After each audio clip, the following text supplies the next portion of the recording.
Evening, everyone. I shouldn't do that right before episode, should I?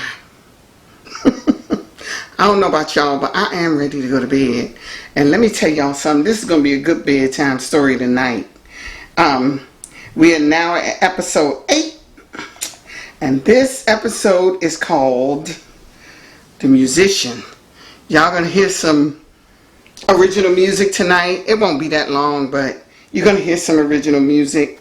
I told y'all I actually work with musicians and singers and things like that. But you're going to see some other stuff tonight other than the concert. Y'all going to hear a concert tonight and everything's going to be cool.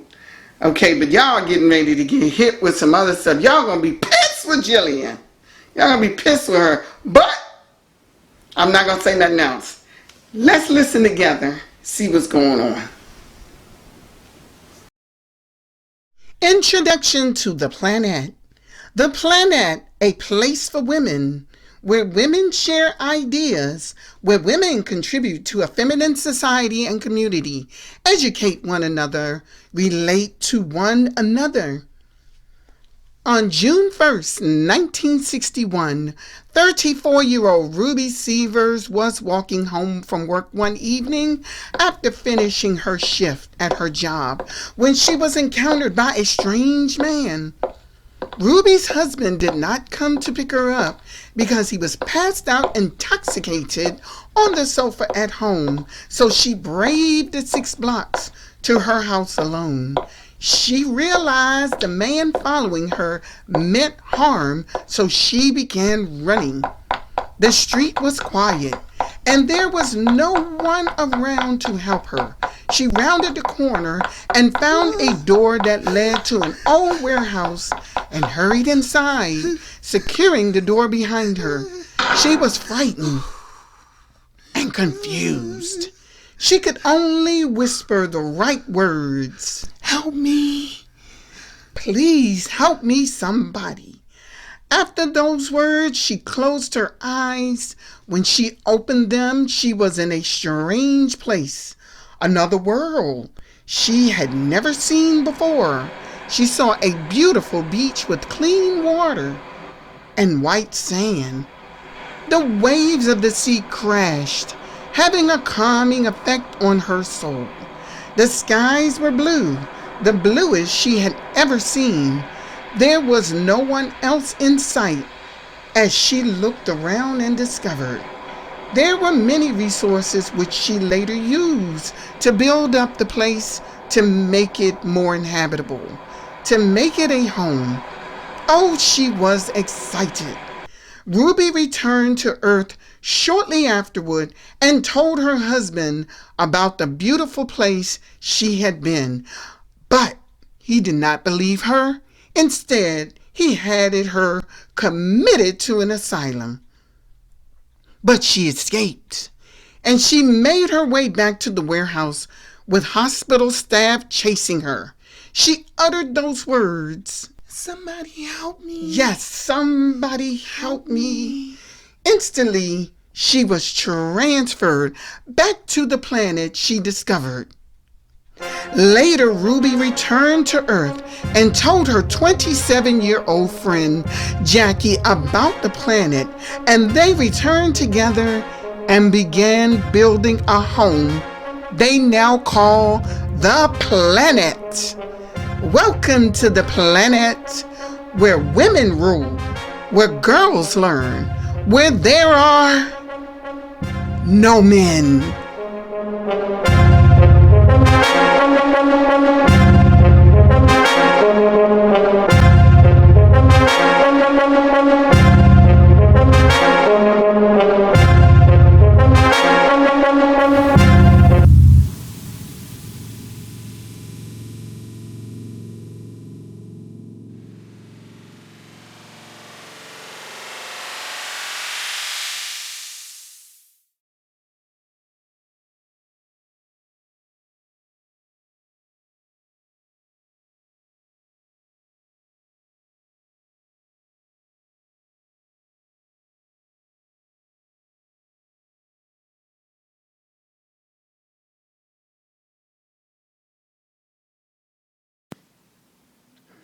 Episode 8, Scene. Hey girls, I'm talking to all the girls out there who have their homegirls who are always looking out for them, and they look out for you, and it's always a vice versa thing. Y'all know that girl that I'm talking about, the one that know you better than you know yourself. For you to get the words out of your mouth, they know what you're thinking. That G-I-R-L, that girl. That's your L, your homegirl. Hey, when you're down, feeling lost and blue, who do you talk to? A friend is born in time of stress, coming to your rescue. What is the friend whom you can depend? She's always there for you. A hug and a listening in. Conversation with my girl. The concert was live. 3,000 women came from all over the planet to hear Laura Cooper and her 3 daughters put on a performance like no other. The shuttle had gone down to Earth to pick them up the week before. The music boomed throughout the park, and women in the audience sat on the grass, in chairs and on benches, relaxing and listening to the top hits. Laura's daughters, Phoenix, Galaxy, and Oasis, were 14, 13, and 11, respectively. The group earned lots of respect from their fans on Earth. Laura used to live on the planet, but when she turned 20, she wanted to return to Earth because she wanted to get married. Ruby loved these concerts. They spiced up the place. Although they enjoyed sports and some of their own women were great at music. But to have one of their own return and give them a little dose of her talent was always a treat. Some of the high school girls ran the concession stands, and some walked the park, passing out water and other natural drinks. Laura played the keyboard and sang backup with Phoenix, who was now the lead singer in the group. When they reached their final number, most of the audience was standing up, rocking to the music, clapping and applauding. Once the show was over, the women began leaving the park. Everyone carried their trash with them and placed it into the receptacles. The technicians began dismantling the equipment, and the fun and exciting weekend was coming to an end.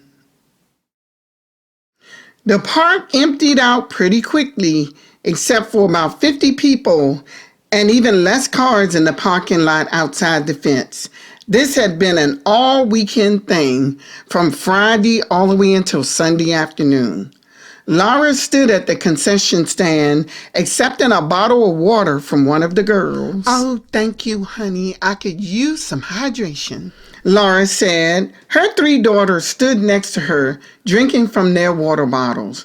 Ruby stepped to Laura and stood beside her, and they hugged. "Oh, you were absolutely wonderful." "Oh, thanks, Ruby. And you look amazing. I heard about that little ordeal a few months back." Yeah, that was definitely a scare. I'll bet. It's so great to be back, though. You still don't want to return, Laura. Laura shook her head negative. "No, I have a wonderful marriage and life. That's because Mom and Dad barely see each other." Phoenix, her eldest daughter, piped in. "He's always traveling on business, and she's always on the road." "Stop it, girl. Stop it." "Well, being apart certainly would keep a marriage together now, wouldn't it, Laura?" "Well, I guess you're right. But visiting here is always a treat. Love the vegetation up here. I keep telling Mom we should move up here." Phoenix piped in again. "Well, I do understand, Laura. I do." Ruby said she had accepted the fact long ago that some women still love to deal with men, no matter how much heartache and pain that came with it. However, She believed Tad was a good guy. She knew Laura had her own mind, and if Tad stepped too far to the left, Laura knew where to go. So, what's this I hear about the woman who was here with her son? That was a major disaster. And on top of it, the boy did not want to be here. Wow. But how did she get him up here, though? In full disguise. But the Planette began giving us warnings. Oh, I'll bet. Remember all those men who were here and they died? There were men here, Mom? Phoenix asked. Yes, and they became weak to the point where they just all died. I think that was about what? What was I, like 10 years old back then? That had to be almost 25 years ago. Yes, and I hate even thinking about it. Yeah, I feel you. So, have you heard from the woman who snuck up here with her son? She reached out to me once. I had to remind her that she violated the agreement she signed. Well, I'll say. Laura said, eating a green bar that tasted like celery. One of the things she had trouble with when she went to Earth and got married was the food. And she did not eat any animal products. By the way, that was months ago. I presume Jillian has gone on with her life. It works out best for everyone. Episode 8, Scene 2.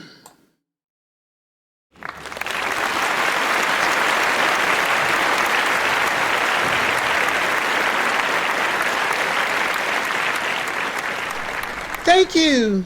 Thank you. So we are speaking with Jillian Caraway today. And she has brought me receipts, actually, that proves that there is life in another solar system and that she was actually there. So Jillian, go ahead with the story about your husband. Well, I had been abused by my husband, and they had promised to take care of me and my children. When they learned my son was disguised as a girl, they deported me from the Planette. Just like that. Yes, not even due process or anything. But from what I hear, Jillian, they are very plain about their no mail policy. Jillian did not know Serena found that out. She wondered who'd given her that information. She sat in a chair facing Serena Jones. There were 15 million people watching this exclusive.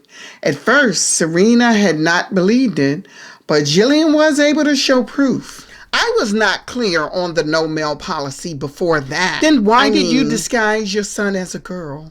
Why would you disguise him as a girl? Why not just go ahead and allow him to dress and act like the boy he is? Well, I really wasn't thinking. I was under a tremendous amount of stress at that time, and I was abused by my husband. He was verbally and emotionally abusing the children and everything, and things just were running together so much, and just things were spinning out of control.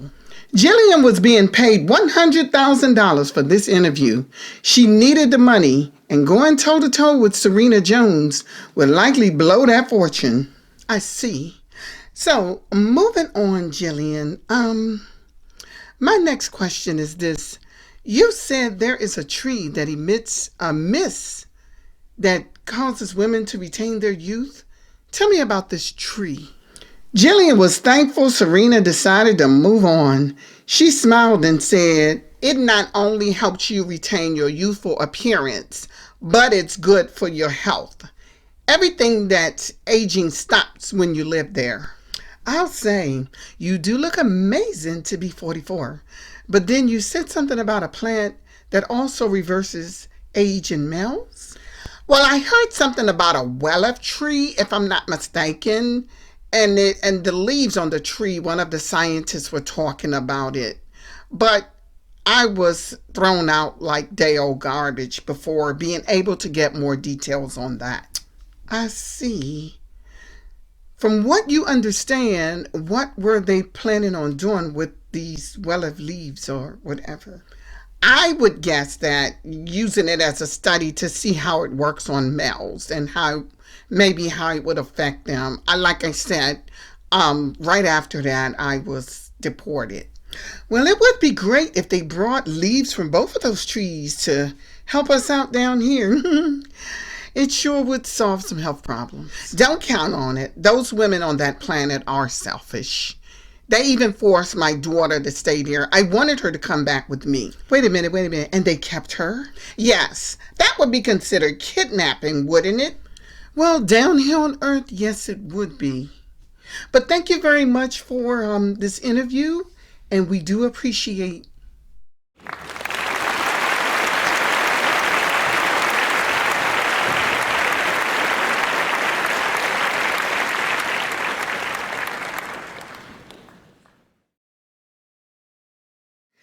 Episode 8, Scene 3. Can you believe this crap? This is some of the grimiest lowdown. Oh, girl, I can't believe this. Kim bellowed. She was their Earth representative. When she saw the interview, she was livid. She called Ruby immediately. Ruby and Jackie launched satellite and were able to view the interview from the Planette. Lies. Can you believe these lies? There's nothing we can do about it, Kim. No, there's nothing you can do about it, Ruby. And what do you mean there's nothing you can do or we can do? I'll have a hit put on her. You may be able to not do anything, but I know where the hoe lives at. Okay, Kim, you need to calm down right now. How can I calm down, Jackie? She's down here giving away our plans and our home's abilities. You can't trust people that live here on Earth. You just can't trust them. Well, that is true, Kim. So what are y'all going to do? Because I already know what my plans are. You can't allow this hoe to get away with this. I mean, Kim, y'all just can't be... We have tightened our security, Ruby, and have more defense Ruby, weapons. That's not enough. That's not enough defense weapons or whatever. Sometimes you got to take matters in your own hands. These dudes down here in Washington, D.C. are not going to leave you ladies alone until they completely take over. Now, you're going to be on their radar. Trust me. Kim, we've never lost a war. We've battled lots of enemies out here in the universe. Just don't get too relaxed. Dear, I am not relaxed. I'm just not going to spend emotional energy on being angry and upset. Now, I understand why you are. All we need to do is remain poised to launch. I have defenders round the clock for this. So does this mean you don't want me to put a hot one in Jillian Caraway? No, dear, leave her be for now. But she is dangerous, Ruby. She's a loose cannon. I would be inclined to do so if I lived on Earth. Jackie said, I always believed a person will fall on their own sword. In the meantime, they can do major damage. And that major damage will backfire. You ladies know not to lose your cool. Well, maybe Kim, because she's down there dealing with the foolishness. Okay. Signing off, ladies. Love y'all. Mwah. Kim said before her picture disappeared from the screen. Ruby and Jackie retreated to the kitchen over tea. You know, when I met Jillian that night in the diner, she was so frightened and humble. I never in my wildest dreams realized she would be a problem, Ruby. Well, Jackie, you can never predict how a person would act or turn out. But I still feel somewhat responsible for this, you know? Jackie, the pathology of women who haven't arrived where we are with regards how they view men can be challenging, more so than the men they worship. Ruby said as she poured their tea. She set 2 cups on the table. Well, I'll say you're right about that. She may not have minded leaving the husband, but she viewed her son in a way she should not. He has testosterone. Women don't see their sons as threats, overlooking the fact that these same bouncing baby boys of theirs turn out to be just as dangerous and violent as anyone else's son.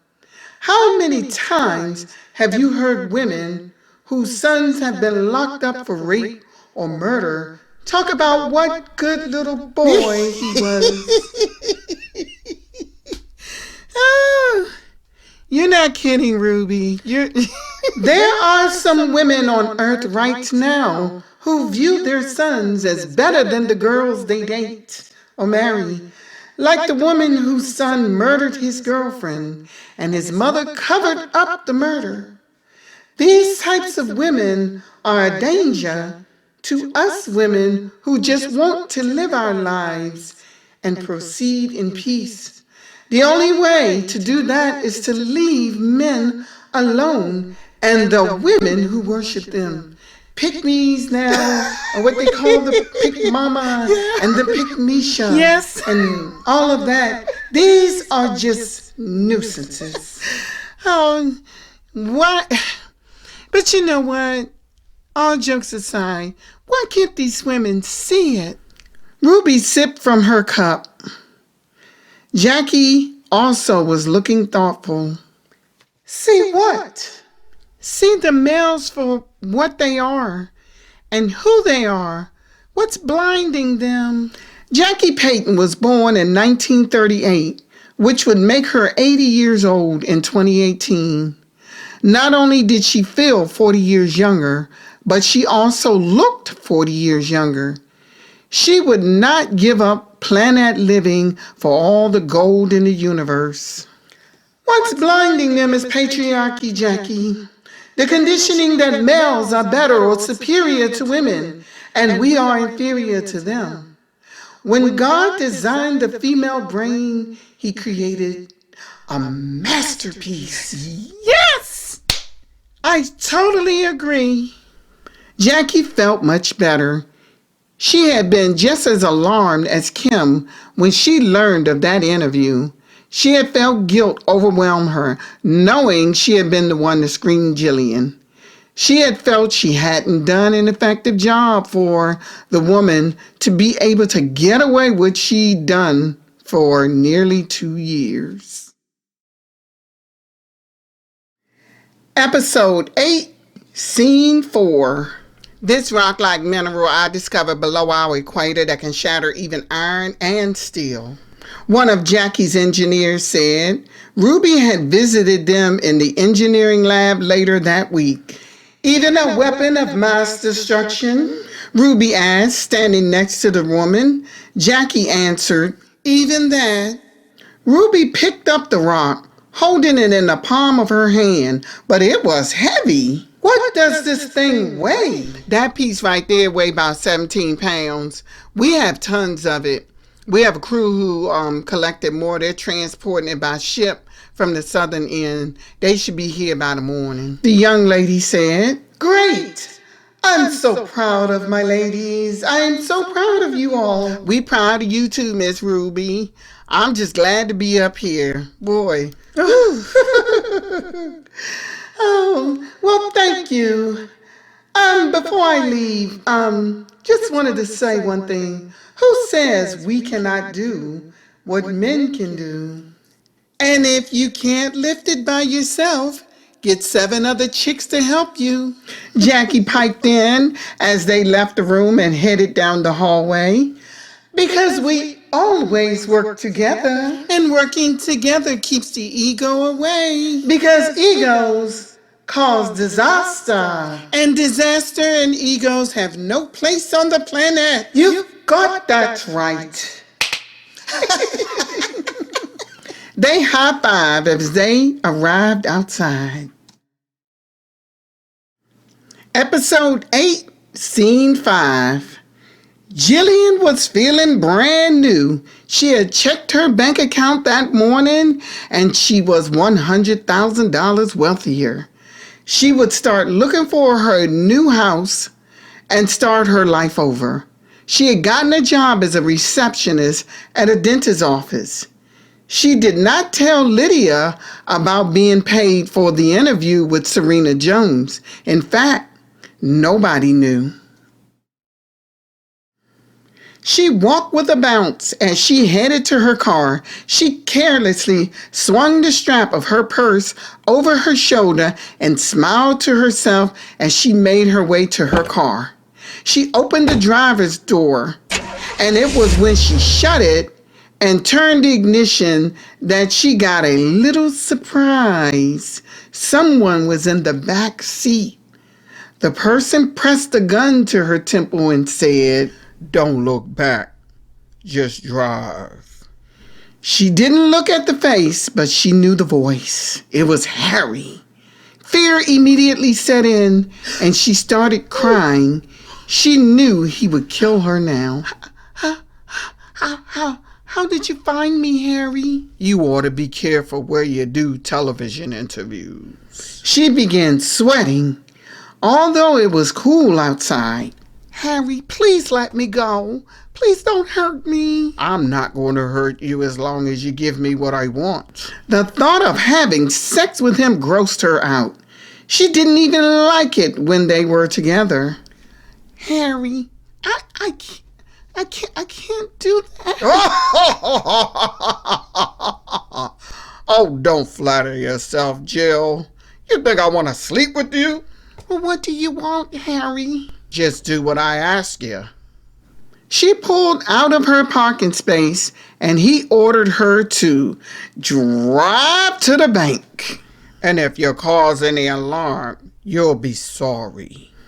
She didn't realize how much he still had control. Being on the Planette made her feel safe.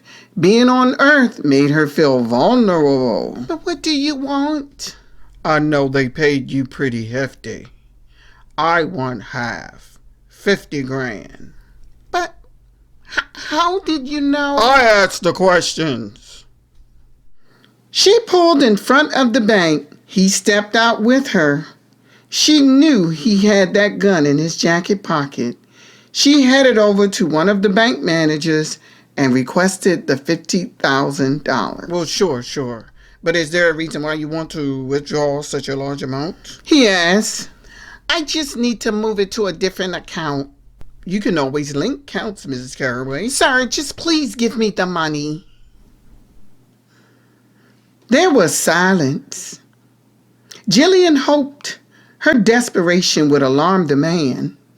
The man looked at her and his eyes slid over to Harry and he said, Well, okay, ma'am. Okay, Miss Carraway. Just give me about 10 minutes. Once he was done with the transaction, the couple headed to the car. Harry removed a trash bag from his pocket and opened it. He ordered her to load it with the money. Once he did, he said, And if you call the cops, I'll find you and kill you. Besides, we're still legally married. What's yours is shared property with me. Massachusetts Commonwealth law. He opened the back door and was gone. She was too afraid to turn around. She did not know if he was really gone. She needed a few minutes to collect her emotions, which took nearly 20 minutes. Not only had he found her, but he also took half of her money. She was finally able to start the ignition and leave the parking lot. She could not stop crying. She didn't know who to turn to. After all, she had lied to Lydia. She decided to go to a bar and have a drink to help forget about what just happened.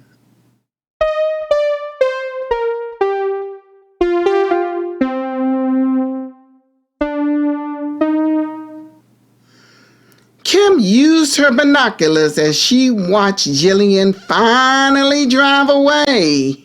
Ha! Talk about falling on your own sword. Kim said as she began pulling away from the curb. You don't mess with my friends and get away with it, Jillian Carraway. I just hope I don't have to call Harry to take care of business again. Kim hated getting Harry involved because she didn't trust men either. But he was the only tool she could use to teach Jillian a lesson. Jillian had no loyalty to women, so why should Kim have any loyalty to her? Kim's car merged onto I-95 southbound for her 8-hour drive back to Washington, D.C., where she would be visiting a women's shelter. Many of the women who lived on the Planette had come from shelters.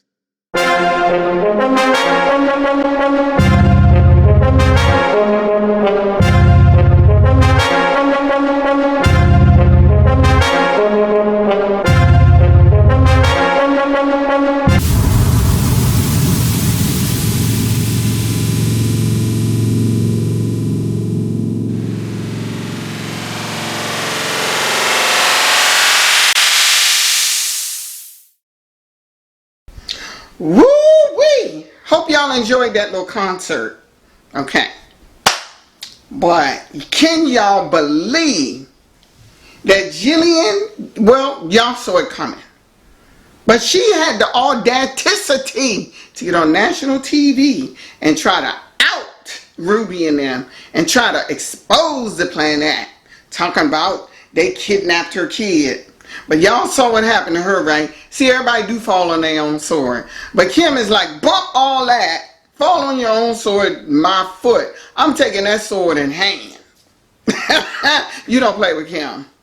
You know, Kim don't live on the Planette, but she know her purpose down on earth serves a good purpose.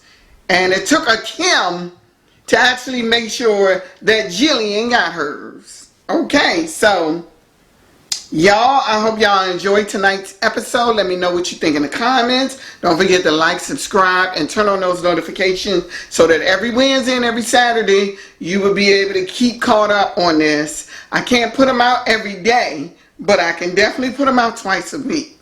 But I don't want to have y'all waiting a whole week just to get them, because, you know, my focus group, they loved it. And they were ready for more as I was in production with this. Okay. So, y'all have a good night. Like I said, I don't know about y'all, but I am ready for bed. And I know that it's still pretty daylight outside, but it's getting late for me. Okay? After all, I'm about 60 years old. Okay. So, take care and good night, and I love y'all. Mwah.